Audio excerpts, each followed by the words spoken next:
Good morning, and thank you for joining us today. Really honored to be here with Chief Diaz as he announces some changes to the Seattle Police Department's staffing and operations. I want to also note that this is the official last day of Carmen Best as police chief. Again, my profound gratitude as mayor and on behalf of the city of Seattle for all of her service, and also our gratitude to Chief Diaz for stepping into this role at an incredibly challenging time for the Seattle Police Department. As Seattle has demanded changes in how we do policing and for significant investments in the community to undo centuries of systemic racism, I've articulated 4 key points for my vision for the city of Seattle. First, we must invest in Black, Indigenous, and people of color communities. They have been underfunded for centuries, and here in Seattle, that is true as well. I will be sharing more later this month about my commitment to invest $100 million in those communities in a process that will be led by those communities. We also have been investing in young people and opportunity, which many of you have seen from our announcements this week, furthering educational justice on the part of the Families Education and Preschool and Promise Levy. Going upstream is so critical, and education justice is a key to so many of the inequities that we see here in Seattle and across the nation. We also will be promoting accountability and reform, including statewide reforms of police unions. And finally, rethinking and reimagining policing, including Seattle Police Department's top to bottom review of culture and budget. While allowing us to meet the public safety challenges that we face in 2020, these changes also lay the groundwork for the future. We know that pending the outcome of a robust community engagement, we must respond to what community said. But we also need to act now to increase efficiency structured around Seattle Police Department's core function to respond to high volume, high priority 911 calls. Chief Diaz will go into further details, but at a high level, the Seattle Police Department is moving 100 officers into 911 response. This includes some officers from other specialty units. This augmentation will quickly give us the ability to respond to 911 calls on a more rapid basis. One thing I've heard from both officers and community members is that officers don't have the time they need to know the residents and businesses of the neighborhoods they serve, and many times it's because they are responding from call to call to call. And their time is just too fast to spend what they need to do, let alone answer priority 2 calls. Chief Diaz's announcement is furthering the goals to better align the culture of SPD and be focused on communities and neighborhood engagement. He is also increasing the number of patrol shifts. He knows that on his list of priorities is reducing the overtime budget and increasing supervisory accountability for every hour of overtime. With more officers working shorter shifts, SPD will be able to secure some savings in overtime. Today's action also laid the groundwork for future changes to the Seattle Police Department. These will be guided by an inclusive community input. Again, we're working with City Council to see if we can have a joint process for that engagement, but we need to listen to communities from throughout Seattle to make sure that in the next generation of Seattle policing really serves this city in the ways they need to be served. Over the summer, Chief Diaz and the command staff have been looking intentionally at SPD's budget and staffing. I've always believed that we need to have the right resources in place for both patrol and specialty units. We need to have a police department that can respond to the needs they have and fund that. This is an important effort to ensure the department is better positioned to smartly manage its overtime budget. If you can put more officers at the key times, you'll need less overtime. And by adding more shorter shifts, the department also is giving the necessary and support and relief that those officers need, some of them working very long shifts under very heavy duty. Optimizing the role of patrol officers and creating a community safety focus for patrol officers is a critical step in reimagining what policing is. It's clear that there is a need for police in our city. We know we still need police. We rely on them to provide community safety. But we also want to make sure that the police are dealing with those issues that the police should be dealing with. One of the most important steps we'll be taking with community and with the department is to be looking really at what are those one of the 800,000 911 calls that we receive. Which of those demand a traditional armed police response, and which could get a different response? Every call for help doesn't necessarily need an armed police officer, but every call for help has to be answered by someone who is trained and who is available 24/7 to give that assistance. Scaling up those resources will be the challenge that we have to face as a city. So today's announcement is just part of our ongoing work to redirect police to where they're needed the most, and that's towards the scenes of violence and our high priority calls. As Chief Best and I and Chief Diaz highlighted a few weeks ago, in Seattle, like so many cities across America, we are experiencing an increase in gun violence, both shootings and homicides this year. This year in King County, there's been a 44% increase in fatal shootings and a 16% increase in non-fatal shootings. And all too often, these shootings impact people of color, particularly young people of color. I've talked to Chief Diaz and before him Chief Best on highlighting everything we can do to interrupt this cycle of violence. One incident of gun violence is too many, and today's actions by SPD will be a help so the department can arrive at scenes more quickly, give victims the help they need, and help first responders and help find perpetrators. But we know that policing alone cannot and will not solve these problems or the crisis of gun violence in America. We have to increase our investments in upstream solutions like education, affordable housing, wealth building. We need tools to keep guns off the street, and we also have to disrupt the violence. And we need to work with trusted community partners who can both de-escalate situations and help provide alternatives to the criminal justice system. At the city, we invest $7.5 million this year in 27 different youth programs that are focused on disrupting violence, building healthy communities, and mobilizing youth for something positive. We actually have further increased our investment this coming year.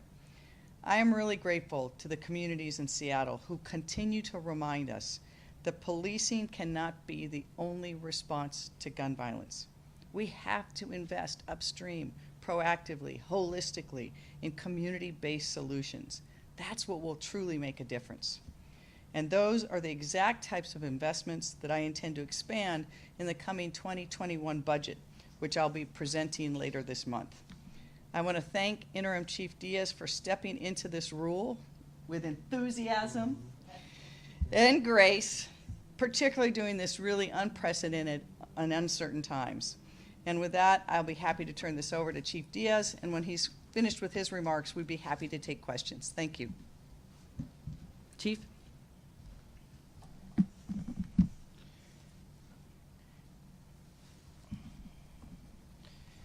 Thank you, Mayor. Actually, thank you, Mayor, for your investments into our BIPOC communities, and thank you for the investments in all sorts of areas that actually reduce a lot of areas of crime. So appreciate all that support.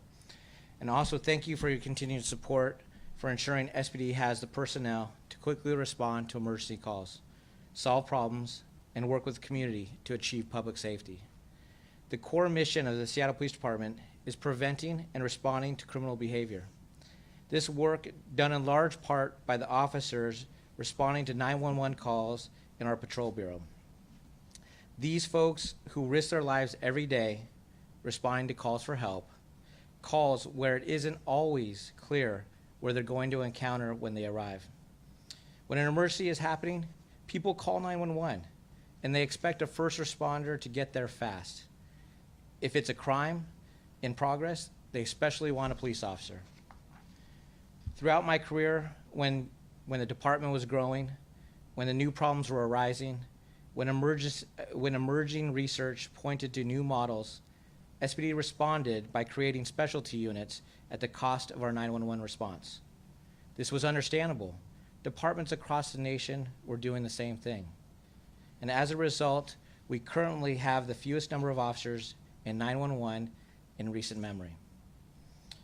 But considering current personnel, budget, and other realities, these specialty units are a model we can no longer afford. So today, I'm announcing an initial step to enhance our 911 response capacity. Working with our command team and the unions, we're redeploying 100 personnel into 911 response. In almost every neighborhood city over each of the past 5 years, on one of the top, if not the top concerns expressed by thousands of community members in our public safety survey has been a lack of police presence or capacity. These moves will begin to address this concern, and they will bring vital backup to patrol officers who have been racing from call to call too often. There is more to this than having more cars on the street or getting to emergency calls faster. One of my primary goals as chief is to reinvent what community engagement looks like for this police department. It is tough to engage community from inside a car, but when you're going from call to call, that's really the only option that we have. By focusing our resources on patrol, I intend our officers to identify an underlying issue and start the connection with the renter, the homeowner, the neighborhood watch, the small business owner, the person living outside, the deep and lasting connections that we know build trust, legitimacy, and lasting public safety. As chief, my commitment is to ensure we put our resources where it is most needed. Right now, that is patrol. My goal is to have at least half our police officers in patrol plus their supervisors. This will help us more completely deliver the neighborhood-based style of policing we intended for the micro-community policing plans. It will mean more officers available throughout the day, which will help achieve response time goals, reduce the overtime we use to guarantee we have enough officers on patrol, and ensure we can respond to calls of any nature. With more appropriate staffing in patrol, we will not have to rely on overtime-funded emphasis patrols to address emerging crime issues. This was a move to address an immediate and ongoing staffing need in patrol. I and the entire SPD command staff remain committed to community-driven process for determining the future roles and responsibilities of patrol and other parts of this department. And thank you. With any questions? Thank you, Mayor. Thank you, Chief. As a quick reminder to everyone who is asking a question today, we will be doing follow-ups, but please keep your questions short and succinct so we can get to everybody. Our first question today will come from Hannah Scott, Cairo Radio. Hannah, the floor is yours.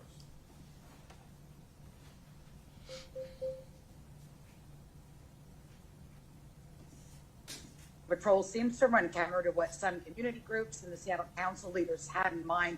I'm curious how you anticipate the council responding to this move. Hannah, we missed the first part of that. Do you mind just repeating it? You were muted for the first part. Sure thing, no problem. This plan to beef up the patrol seems to run counter to what some community groups and some Seattle Council leaders had in mind. How would you anticipate the council responding to this move? I actually think the council will respond very positively. We've been working with them, and I think that uniformly across every neighborhood and community, if we look at the surveys we take as well as what our engagement with community is, people want to make sure they can have a rapid response and that they have police officers that know the community. And this is a first step in moving that direction.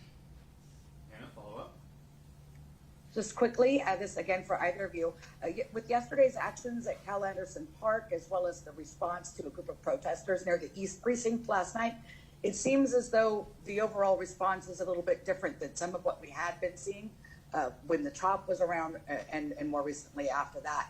Anything you can comment as far as the response and strategy right now? Yeah, I'll let the chief address that first and then maybe do some follow-up.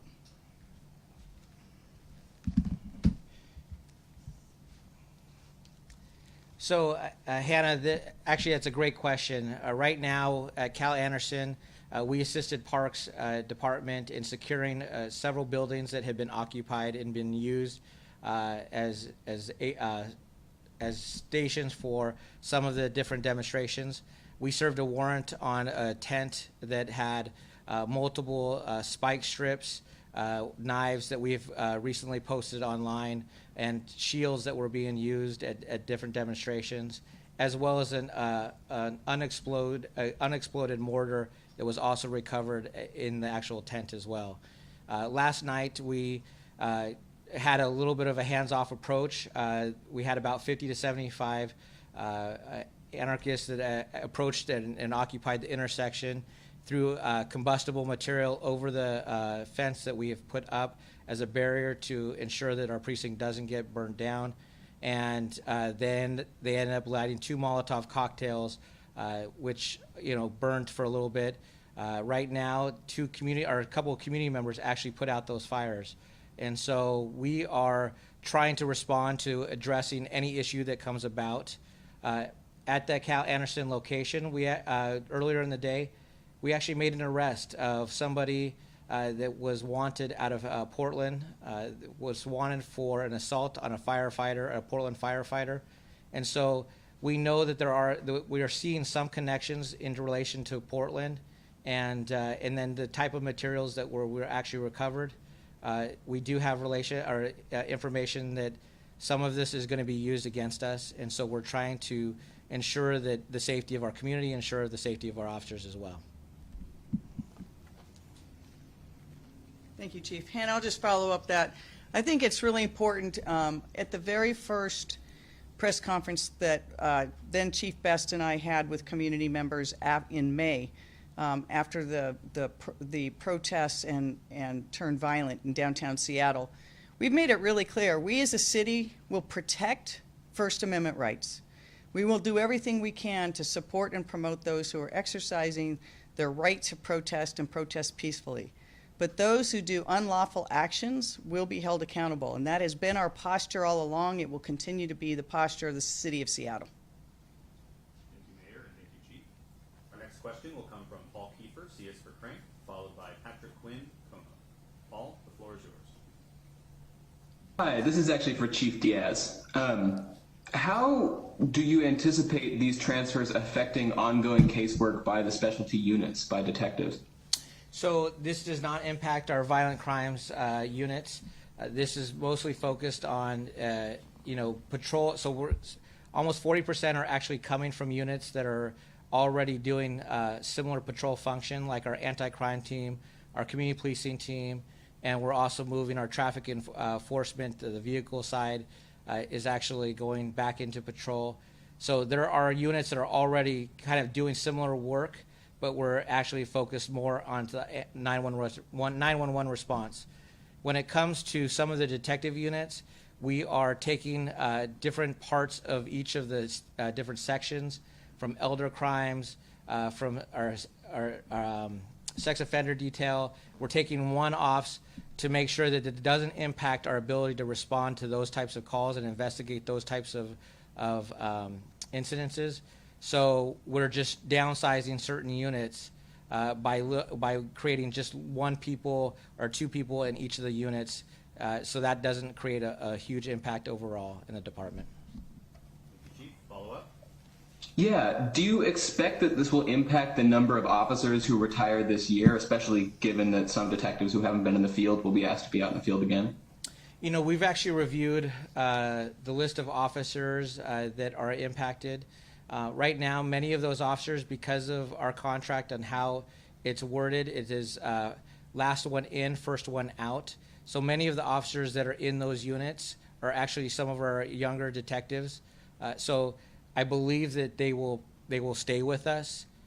So many of those officers have just recently left patrol within the last year and a half to go to those detective units. So we're hoping that they will stay and that they will continue to serve our city. And Paul, I just want to follow up on that. The one thing that Chief did mention is he is going to be looking very carefully at whether there is impact as we move this, what happens with that detective work with case clearance, and we'll be working closely with King County Prosecutor's Office and others to make sure that we aren't seeing negative impacts on that front. But it's a really good question and one up front that we're going to be watching. Thank you, Mayor. Our next question will come from Patrick Quinn, KOMO, followed by Jake Goldstein, writing for Capitol Hill, Seattle. Patrick, the floor is yours. This question is for the chief, but Mayor, feel free to chime in afterwards. So 100 more officers would mean more engagement with those in the community and oftentimes very tense circumstances. Obviously, in the last few months, engagement with police officers has been a point of contention in terms of safety of your officers and the public. Are you worried this could lead to more conflict? No, I think having officers out, being able to handle 911 responses. So we're actually adding a shift that is a 3 p.m. to 1 a.m. shift. They will actually work 4 days on, 3 days off. This shift will actually give officers a little bit more time off to actually rest and recuperate. It's also the highest point of our call load, and so having more officers to be able to respond to 911 calls are actually reduce the amount of actual time that they're able, that they're handling 911. If we added another 50 officers in each of those, in each of that watch, it actually reduces the amount of calls that they're responding to on a daily basis. So it actually increases some level of their safety. Patrick, follow up. Yeah, any steps are you taking to ensure less confrontation? I don't know if that means increasing training for these officers or these 100 officers or de-escalation measures or any proactive steps as you put them into the field that can help ensure that there is less conflict? Yeah, you raise a good point on some of our training. As I think over the last several years, we have actually put all of our officers through all the training. They go through everything the same. So it doesn't matter if you're a patrol officer or a detective. You are going through de-escalation training, crisis intervention training. Many of the officers that have been our detectives have once gone through that crisis intervention training. We are, for the detectives that have been away from patrol, we're actually updating their training, and depending on how long that they've been away from patrol, we will actually include the areas that they need to fill, so it makes it safe for their response to these calls for service. But right now you also have a good portion that are already currently able to respond to 911 calls, such as your traffic enforcement, your anti-crime teams, and your CPT teams. They're already doing the training that I just described as well. I think, Patrick, one follow-up I think that on that is, if I understood your question, I think it's really important that people understand is when people dial 911 and we need a police officer there, they want them there. And that's in every part of our city. And we have not seen, unless the chief, you can correct me, we have not seen hostility to officers who are responding to calls for help. And so I think it's one of the things that may get lost in some of the coverage is that throughout Seattle, in every community, people still need and rely upon their police officers to respond to emergencies. Thank you, Mayor, and thank you, Chief. Our next question will come from Jake Goldstein, Capitol Hill, Seattle, followed by Simone Alicea, KNKS. Jake, the floor is yours. This question's for Chief Diaz. So I was wondering how you say, this move is to build better community engagement and how you reconcile that with building a wall around the East Precinct that literally closes it off from the community, and how you see those working in tandem. So one is actually because you have more officers in patrol, they're actually frees up their what we call available time. And so that available time hopefully will get us to about 40% of their time in patrol is actually available to connect with community. You raise a good point. I would love to not have a wall around the East Precinct. I know that it creates a barrier for people to feel connected. However, over the last several weeks, people have they've lit a Molotov cocktail inside the lobby. They've had multiple different fires set in and around that building, on the outside of that building. And even last night, they had 2 Molotov cocktails that they threw trying to light that building on fire. And once that building does ignite, it impacts that whole block. So there's a huge safety issue that we have to contend with. And so I would love it one day to not have those blocks there, and I hope that will come soon. But right now, it's unfortunate that we're at this place where people are using a movement to actually create and commit violence. Jake, follow up. Yeah, also still for Chief Diaz. Other questions have kind of gotten at this, but can you talk about, we're now in the third month or fourth month of demonstrations and how you think your strategy for dealing with that is shifting at all? I think honestly, many of the demonstrations that we're having on a daily basis are actually requiring less response. And even as of last night, while there was a group that occupied and did throw Molotov cocktails, you didn't see the police around, making sure they were monitoring them or moving the crowd into some confrontation. We were actually taking a very hands-off approach. A part of that is we have many demonstrations that are occurring that don't even have a police response at all. And I think once we get to that level, we're not right now. Portland is still experiencing a nightly demonstration with violence throughout their time. And we're actually seeing less of that confrontation, but however, we're still seeing that confrontation occur at times. And so we just have to make sure that we are prepared, but we just want to make sure that everybody is safe at the end of the time. Great, thank you, Chief. Our next question will come from Simone Alicea, KNKX, followed by Kevin Schofield, SCC Insight. I have to announce that those will be our final two questions as we need to stop after that. So, our next question from Simone. Floor is yours. Hi, this is for Chief Diaz. I'm sorry if I missed this, but what is exactly the timeline on this switch? Is this immediate? We're going to see more uniformed officers out starting now? Yes, within hopefully the next several weeks, actually within about a 2-week period, we're going through the process now, honoring the contract and giving people the opportunity for the choices of their assignments, and which is something that we have to do as part of their contract, and then they'll be immediately deployed 2 weeks after that time frame. So we're hoping around the week of the 16th as a projected time frame of September 16th. Follow-up? You mentioned that, or Mayor Durkan mentioned that you're going to be watching what happens with the how this affects detective work in some of those special units.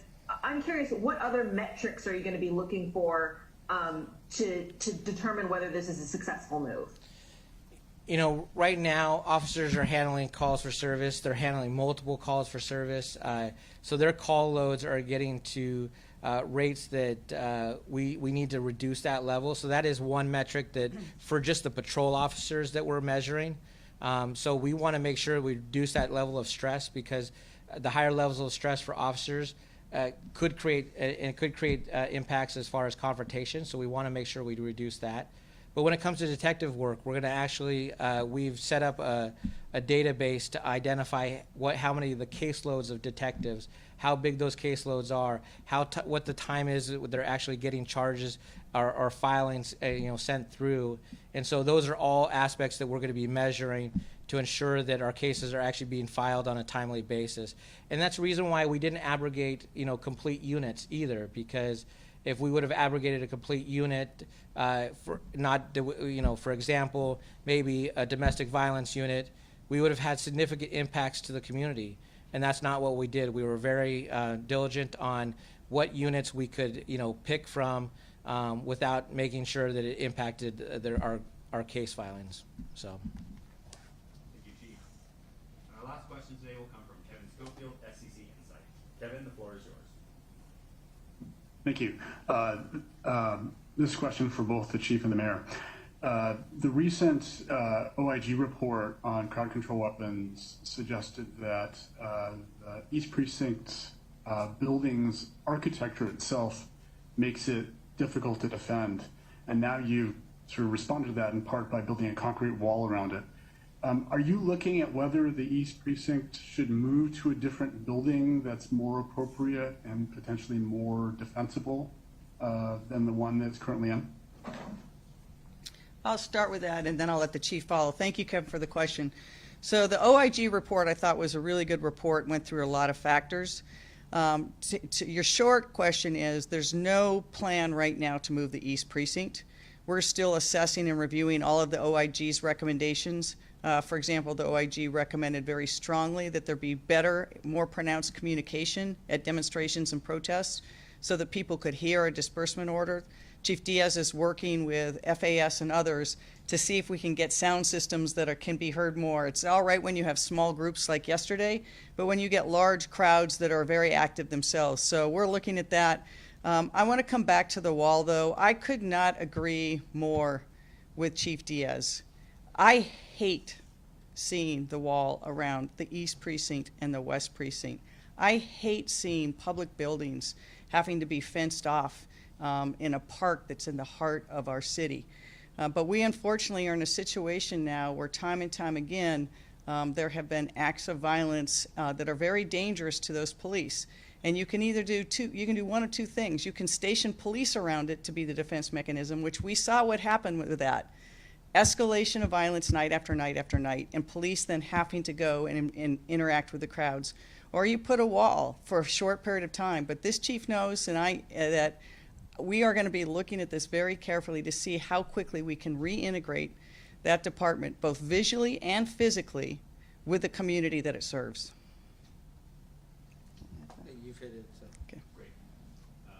Opportunity for a follow-up, Kevin? Yeah, thank you. Yesterday, a judge in the Shea Taylor wrongful death suit cleared the case to go to trial potentially fairly quickly. Given the tensions around police violence locally and nationally, and the strong views on both sides about police, over-policing and police violence, do you have any concerns about whether it's possible to seat a jury that could objectively decide this case? Yeah, Kevin, I think that's a great question, and I was able to read your analysis on the judge's ruling yesterday. I've not yet been able to talk to the city attorney to have his assessment of where the case is, when it could be heard. Having tried high-profile cases in the past, it's really a difficult burden to move a case. But I think for a lot of reasons, not just whether you could seat a jury, but in the end, what is going to be the right thing for the police department, the city of Seattle moving forward. So I have to talk to Pete Holmes about that. He's been in the driver's seat on that case, and I've not been fully briefed yet. Thank you very much. And Q&A is now concluded, so we'll turn it over to you for closing thoughts. Chief, I'm going to let you do some, and then I'll wrap up. No, I honestly just want to say thank you. We know this is not easy for moving 100 officers back into patrol because we're uprooting different units and different people's schedules, but it's the right thing for us to do. Patrol has been the backbone of our department, and this is our reflection to make sure that they have the staffing, that they're able to respond to calls for service, that they're able to get there in a fast and timely manner, and they're being able to address the safety issues that we're confronted with on a daily basis. So we're excited that we're able to have enough officers to be able to do that. But we also have to make sure that we evaluate all the impacts that could occur down the road as far as our investigation side, and as well as what are impacts that might have when it comes to our training and our consent decree. So these are all things that we're evaluating, and we're excited to move this forward at this time. Thank you. And I want to thank Chief Diaz for being willing to step up and again give great gratitude to Chief Best for all the service she's given for decades. I also want to just take a moment to remind people and root us in how we got here and why we are reimagining policing.